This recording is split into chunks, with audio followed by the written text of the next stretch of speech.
The Phantom Coach by Amelia B. Edwards. The circumstances I am about to relate to you have truth to recommend them. They happened to myself, and my recollection of them is as vivid as if they had taken place only yesterday. 20 years, however, have gone by since that night. During those 20 years I have told the story to but one other person. I tell it now with a reluctance which I find it difficult to overcome. All I entreat, meanwhile, is that you will abstain from forcing your own conclusions upon me. I want nothing explained away. I desire no arguments. My mind on this subject is quite made up, and, having the testimony of my own senses to rely upon, I prefer to abide by it. Well, it was just 20 years ago, and within a day or two of the end of the grouse season. I had been out all day with my gun, and had had no sport to speak of. The wind was due east, the month, December, the place, a bleak wide moor in the far north of England. And I had lost my way. It was not a pleasant place in which to lose one's way, with the first feathery flakes of a coming snowstorm just fluttering down upon the heather, and the leaden evening closing in all around. I shaded my eyes with my hand, and staled anxiously into the gathering darkness, where the purple moorland melted into a range of low hills, some 10 or 12 miles distant. Not the faintest smoke wreath, not the tiniest cultivated patch, or fence, or sheep track, met my eyes in any direction. There was nothing for it but to walk on, and take my chance of finding what shelter I could, by the way. So I shouldered my gun again, and pushed wearily forward, for I had been on foot since an hour after daybreak, and had eaten nothing since breakfast. Meanwhile, the snow began to come down with ominous steadiness, and the wind fell. After this, the cold became more intense, and the night came rapidly up. As for me, my prospects darkened with the darkening sky, and my heart grew heavy as I thought how my young wife was already watching for me through the window of our little inn parlour, and thought of all the suffering in store for her throughout this weary night. We had been married for months, and, having spent our autumn in the Highlands, were now lodging in a remote little village situated just on the verge of the great English moorlands. We were very much in love, and, of course, very happy. This morning, when we parted, she had implored me to return before dusk, and I had promised her that I would. What would I not have given to have kept my word?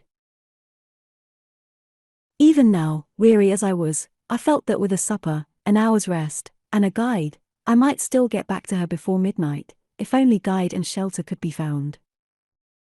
And all this time, the snow fell and the night thickened. I stopped and shouted every now and then, but my shouts seemed only to make the silence deeper. Then a vague sense of uneasiness came upon me, and I began to remember stories of travellers who had walked on and on in the falling snow until, wearied out, they were fain to lie down and sleep their lives away. Would it be possible, I asked myself, to keep on thus through all the long dark night? Would there not come a time when my limbs must fail, and my resolution give way? When I, too, must sleep the sleep of death? Death! I shuddered. How hard to die just now, when life lay all so bright before me. How hard for my darling, whose whole loving heart but that thought was not to be borne. To banish it, I shouted again, louder and longer, and then listened eagerly. Was my shout answered, or did I only fancy that I heard a far-off cry? I hallooed again, and again the echo followed. Then a wavering speck of light came suddenly out of the dark, shifting, disappearing, growing momentarily nearer and brighter. Running towards it at full speed, I found myself, to my great joy, face to face with an old man and a lantern. "Thank God," was the exclamation that burst involuntarily from my lips. Blinking and frowning, he lifted his lantern and peered into my face. "What for?" growled he, sulkily. "Well, for you." I began to fear I should be lost in the snow. Then, folks do get cast away hereabouts time to time, and what's to hinder you from being cast away likewise, if the Lord's so minded? If the Lord is so minded that you and I shall be lost together, friend, we must submit, I replied, but I don't mean to be lost without you. How far am I now from Dwalding? A good 20 mile, more or less. And the nearest village? The nearest village is Wyke, and that's 12 mile t'other side. Where do you live, then? Out yonder, said he, with a vague jerk of the lantern. You're going home, I presume. Maybe I am. Then I'm going with you. The old man shook his head, and rubbed his nose reflectively with the handle of the lantern. It ain't no use, growled he. He 'on't let you in, not he. We'll see about that, I replied, briskly. Who is he? The master. Who is the master? That's nowt to you, was the unceremonious reply. Well, you lead the way, and I'll engage that the master shall give me shelter and a supper tonight. You can try him, muttered my reluctant guide, and, still shaking his head, he hobbled, gnome-like, away through the falling snow. A large mass loomed up presently out of the darkness, and a huge dog rushed out, barking furiously. Is this the house? I asked. It's the house. Down, Bay. And he fumbled in his pocket for the key. I drew up close behind him, prepared to lose no chance of entrance, and saw in the little circle of light shed by the lantern that the door was heavily studded with iron nails, like the door of a prison. In another minute he had turned the key and I had pushed past him into the house. Once inside, I looked round with curiosity, and found myself in a great raftered hall, which served, apparently, a variety of uses. One end was piled to the roof with corn, like a barn. The other was stored with flour sacks, agricultural implements, casks, and all kinds of miscellaneous lumber, while from the beams overhead hung rows of hams, flitches, and bunches of dried herbs for winter use.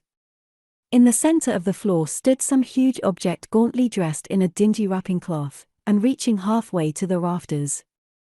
Lifting a corner of this cloth, I saw, to my surprise, a telescope of very considerable size, mounted on a rude movable platform, with 4 small wheels. The tube was made of painted wood, bound round with bands of metal rudely fashioned. The speculum, so far as I could estimate its size in the dim light, measured at least 15 inches in diameter.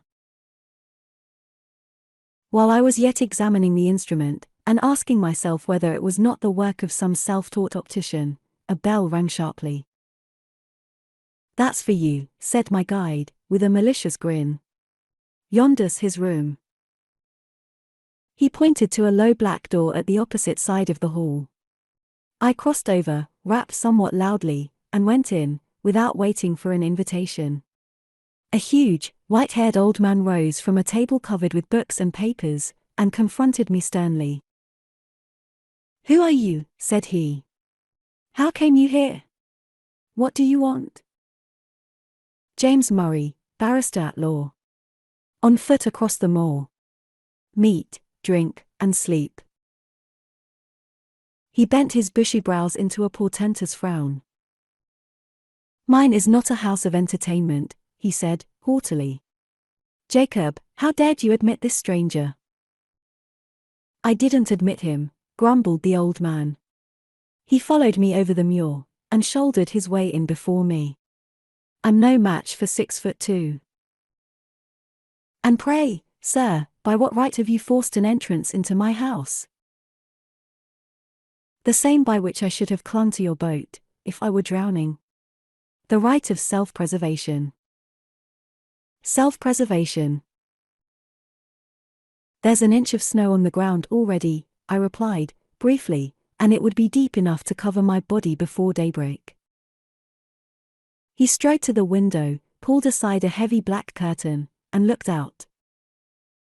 It is true, he said.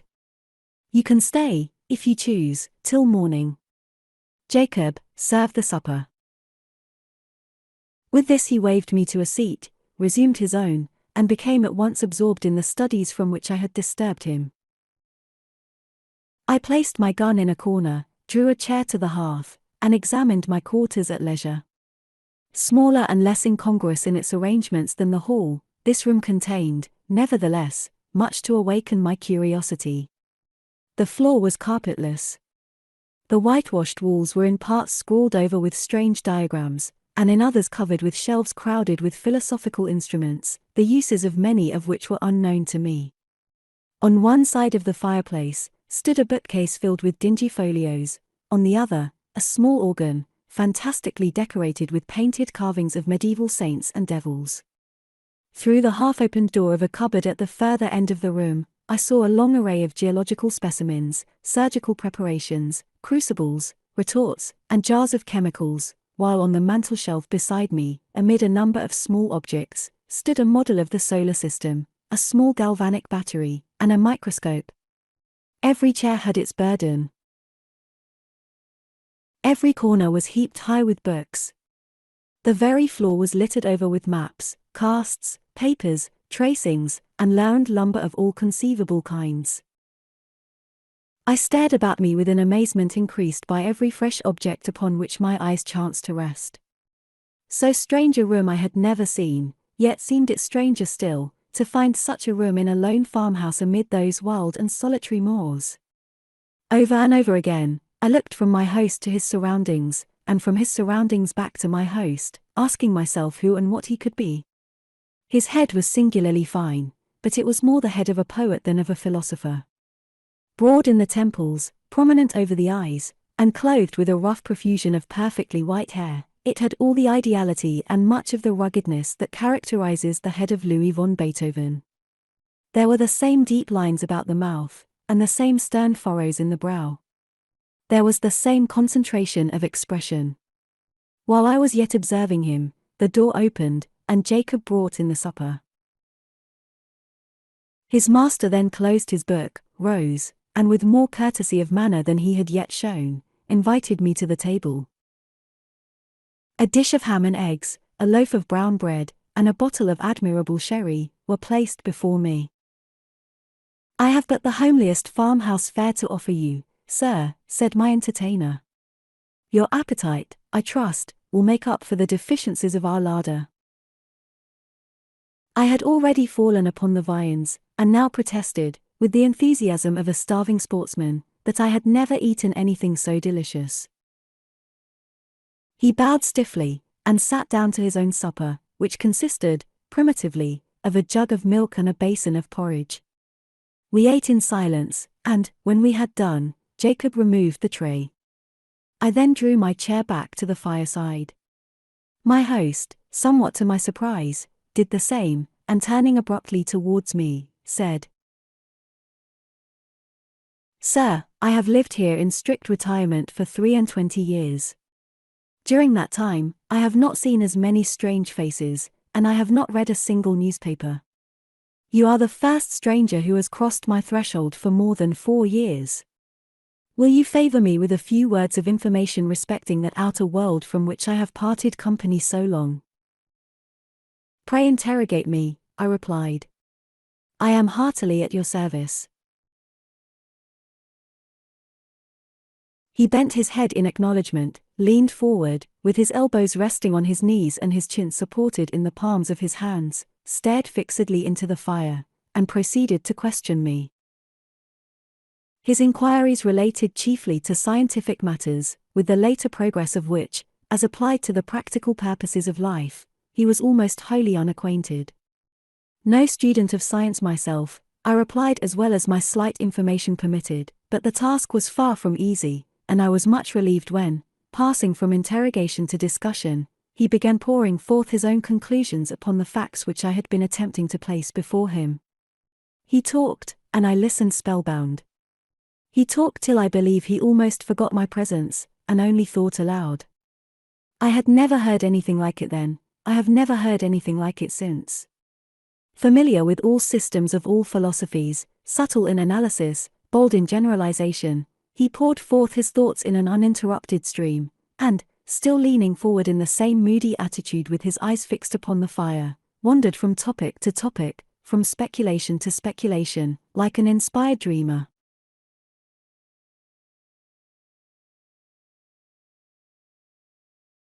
From practical science to mental philosophy, from electricity in the wire to electricity in the nerve, from Watts to Mesmer, from Mesmer to Reichenbach, from Reichenbach to Swedenborg, Spinoza, Condillac, Descartes, Berkeley, Aristotle, Plato, and the Magi and mystics of the East, were transitions which, however bewildering in their variety and scope, seemed easy and harmonious upon his lips as sequences in music. By and by I forget now by what link of conjecture or illustration he passed on to that field which lies beyond the boundary line of even conjectural philosophy, and reaches no man knows whither. He spoke of the soul and its aspirations, of the spirit and its powers, of second sight, of prophecy, of those phenomena which, under the names of ghosts, spectres, and supernatural appearances, have been denied by the skeptics and attested by the credulous, of all ages. The world, he said, grows hourly more and more skeptical of all that lies beyond its own narrow radius, and our men of science foster the fatal tendency. They condemn as fable all that resists experiment. They reject as false all that cannot be brought to the test of the laboratory or the dissecting room.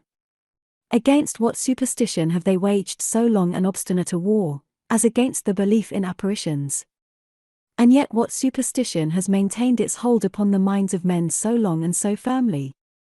Show me any fact in physics, in history, in archaeology, which is supported by testimony so wide and so various. Attested by all races of men, in all ages, and in all climates, by the soberest sages of antiquity, by the rudest savage of today, by the Christian, the pagan, the pantheist, the materialist, this phenomenon is treated as a nursery tale by the philosophers of our century. Circumstantial evidence weighs with them as a feather in the balance. The comparison of causes with effects, however valuable in physical science, is put aside as worthless and unreliable. The evidence of competent witnesses, however conclusive in a court of justice, counts for nothing. He who pauses before he pronounces, is condemned as a trifler. He who believes, is a dreamer or a fool. He spoke with bitterness, and, having said thus, relapsed for some minutes into silence. Presently he raised his head from his hands, and added, with an altered voice and manner, I, sir, paused, investigated, believed, and was not ashamed to state my convictions to the world. I, too, was branded as a visionary, held up to ridicule by my contemporaries, and hooted from that field of science in which I had labored with honor during all the best years of my life. These things happened just 23 years ago. Since then, I have lived as you see me living now, and the world has forgotten me, as I have forgotten the world. You have my history. It is a very sad one, I murmured, scarcely knowing what to answer. It is a very common one, he replied.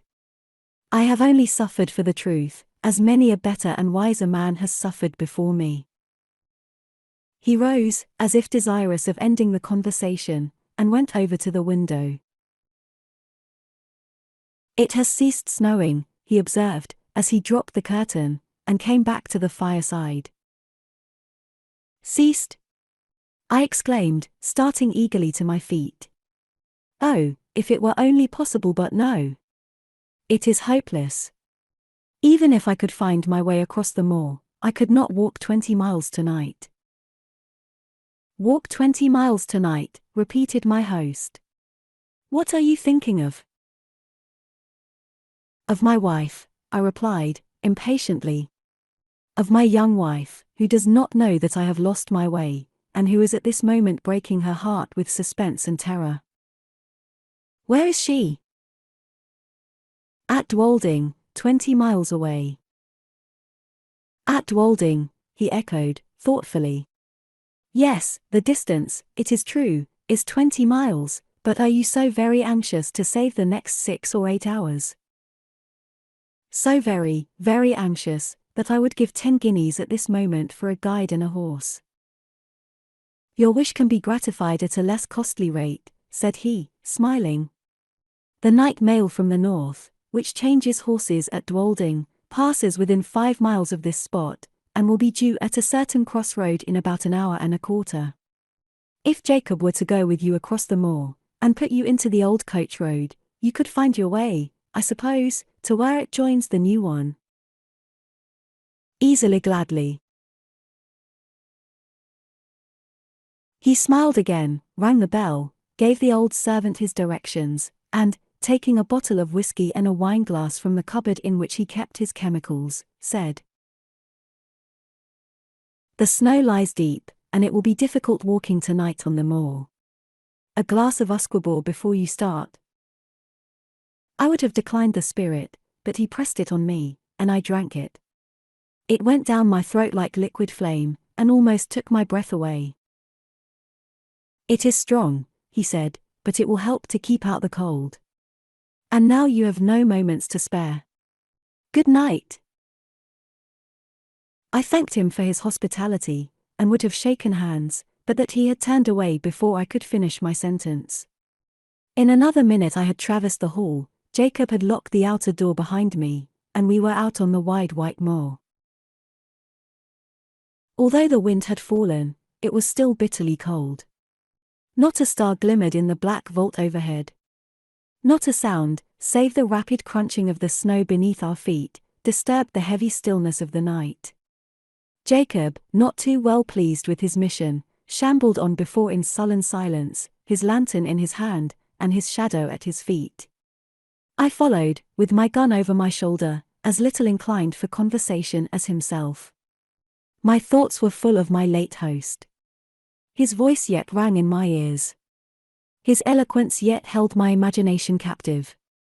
I remember to this day, with surprise, how my overexcited brain retained whole sentences and parts of sentences, troops of brilliant images, and fragments of splendid reasoning, in the very words in which he had uttered them. Musing thus over what I had heard, and striving to recall a lost link here and there, I strode on at the heels of my guide, absorbed and unobservant. Presently at the end, as it seemed to me, of only a few minutes he came to a sudden halt, and said, "Yon's your road. Keep the stone fence to your right hand, and you can't fail of the way. This, then, is the old coach road." "'Tis the old coach road." "And how far do I go, before I reach the crossroads?" "Nigh upon 3 mile." I pulled out my purse, and he became more communicative. "The road's a fair road enough," said he, "for foot passengers, but 'twas over steep and narrow for the northern traffic. You'll mind where the parapet's broken away, close again the signpost. It's never been mended since the accident." "What accident?" "The night mail pitched right over into the valley below a good 50 feet and more, just at the worst bit o' road in the whole county." "Horrible. Were many lives lost?" "All. 4 were found dead, and t'other 2 died next morning." "How long is it since this happened?" "Just 9 year." "Near the signpost, you say? I will bear it in mind. Good night." "Good night, sir, and then key." Jacob pocketed his half-crown, made a faint pretense of touching his hat, and trudged back by the way he had come. I watched the light of his lantern till it quite disappeared, and then turned to pursue my way alone. This was no longer matter of the slightest difficulty, for, despite the dead darkness overhead, the line of stone fence showed distinctly enough against the pale gleam of the snow. How silent it seemed now, with only my footsteps to listen to, how silent and how solitary. A strange disagreeable sense of loneliness stole over me. I walked faster. I hummed a fragment of a tune. I cast up enormous sums in my head, and accumulated them at compound interest. I did my best, in short, to forget the startling speculations to which I had but just been listening, and, to some extent, I succeeded. Meanwhile the night air seemed to become colder and colder, and though I walked fast I found it impossible to keep myself warm. My feet were like ice. I lost sensation in my hands, and grasped my gun mechanically. I even breathed with difficulty, as though, instead of traversing a quiet north country highway, I was scaling the uppermost heights of some gigantic Alp. This last symptom became presently so distressing that I was forced to stop for a few minutes and lean against the stone fence. As I did so, I chanced to look back up the road, and there, to my infinite relief, I saw a distant point of light, like the gleam of an approaching lantern. I at first concluded that Jacob had retraced his steps and followed me, but even as the conjecture presented itself, a second light flashed into sight, a light evidently parallel with the first, and approaching at the same rate of motion. It needed no second thought to show me that these must be the carriage lamps of some private vehicle, though it seemed strange that any private vehicle should take a road professedly disused and dangerous. There could be no doubt, however, of the fact, for the lamps grew larger and brighter every moment, and I even fancied I could already see the dark outline of the carriage between them. It was coming up very fast, and quite noiselessly, the snow being nearly a foot deep under the wheels. And now the body of the vehicle became distinctly visible behind the lamps. It looked strangely lofty. A sudden suspicion flashed upon me. Was it possible that I had passed the crossroads in the dark without observing the signpost, and could this be the very coach which I had come to meet? No need to ask myself that question a second time, for here it came round the bend of the road, guard and driver, one outside passenger, and four steaming greys, all wrapped in a soft haze of light, through which the lamps blazed out, like a pair of fiery meteors. I jumped forward, waved my hat, and shouted. The mail came down at full speed, and passed me. For a moment I feared that I had not been seen or heard, but it was only for a moment. The coachman pulled up, the guard, muffled to the eyes in capes and comforters, and apparently sound asleep in the rumble, neither answered my hail nor made the slightest effort to dismount. The outside passenger did not even turn his head. I opened the door for myself, and looked in. There were but 3 travelers inside, so I stepped in, shut the door, slipped into the vacant corner, and congratulated myself on my good fortune. The atmosphere of the coach seemed, if possible, colder than that of the outer air, and was pervaded by a singularly damp and disagreeable smell. I looked round at my fellow passengers. They were all 3 men, and all silent. They did not seem to be asleep, but each leaned back in his corner of the vehicle, as if absorbed in his own reflections. I attempted to open a conversation. "How intensely cold it is tonight," I said, addressing my opposite neighbor. He lifted his head, looked at me, but made no reply. "The winter," I added, "seems to have begun in earnest." Although the corner in which he sat was so dim that I could distinguish none of his features very clearly, I saw that his eyes were still turned full upon me. And yet he answered never a word.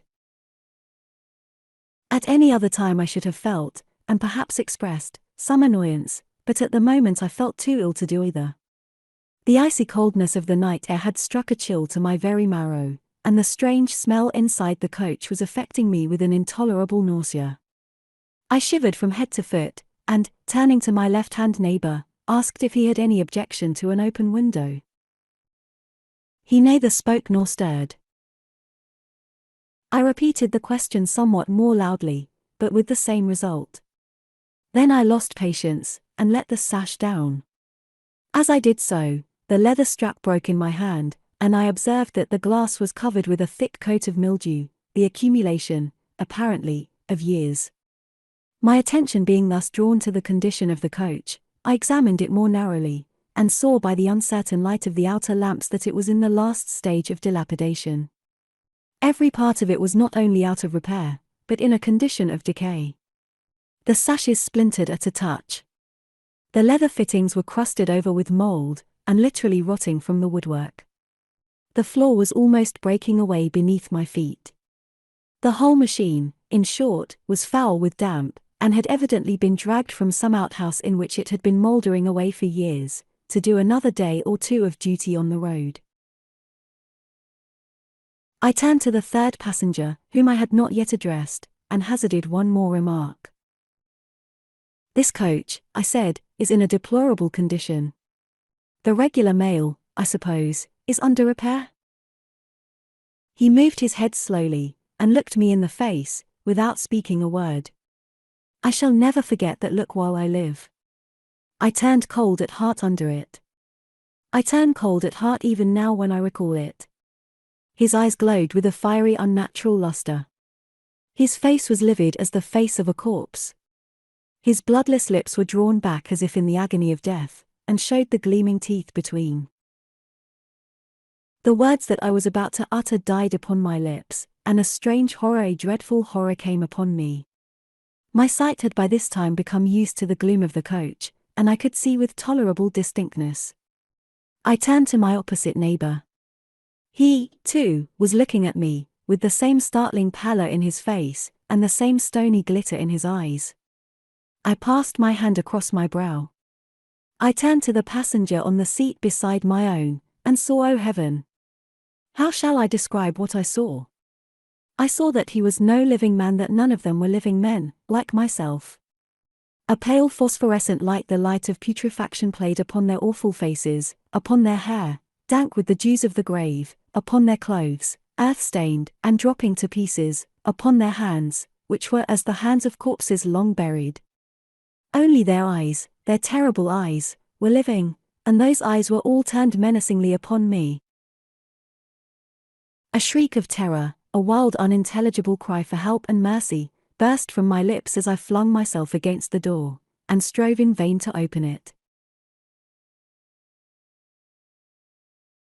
In that single instant, brief and vivid as a landscape beheld in the flash of summer lightning, I saw the moon shining down through a rift of stormy cloud, the ghastly signpost rearing its warning finger by the wayside, the broken parapet, the plunging horses, the black gulf below. Then, the coach reeled like a ship at sea. Then, came a mighty crash, a sense of crushing pain, and then, darkness. It seemed as if years had gone by when I awoke one morning from a deep sleep, and found my wife watching by my bedside. I will pass over the scene that ensued, and give you, in half a dozen words, the tale she told me with tears of thanksgiving. I had fallen over a precipice, close against the junction of the old coach road and the new, and had only been saved from certain death by lighting upon a deep snowdrift that had accumulated at the foot of the rock beneath. In this snowdrift I was discovered at daybreak, by a couple of shepherds, who carried me to the nearest shelter, and brought a surgeon to my aid. The surgeon found me in a state of raving delirium, with a broken arm and a compound fracture of the skull. The letters in my pocketbook showed my name and address. My wife was summoned to nurse me, and, thanks to youth and a fine constitution, I came out of danger at last. The place of my fall, I need scarcely say, was precisely that at which a frightful accident had happened to the North Mail 9 years before. I never told my wife the fearful events which I have just related to you. I told the surgeon who attended me, but he treated the whole adventure as a mere dream born of the fever in my brain. We discussed the question over and over again, until we found that we could discuss it with temper no longer, and then we dropped it. Others may form what conclusions they please. I know that 20 years ago I was the fourth inside passenger in that phantom coach.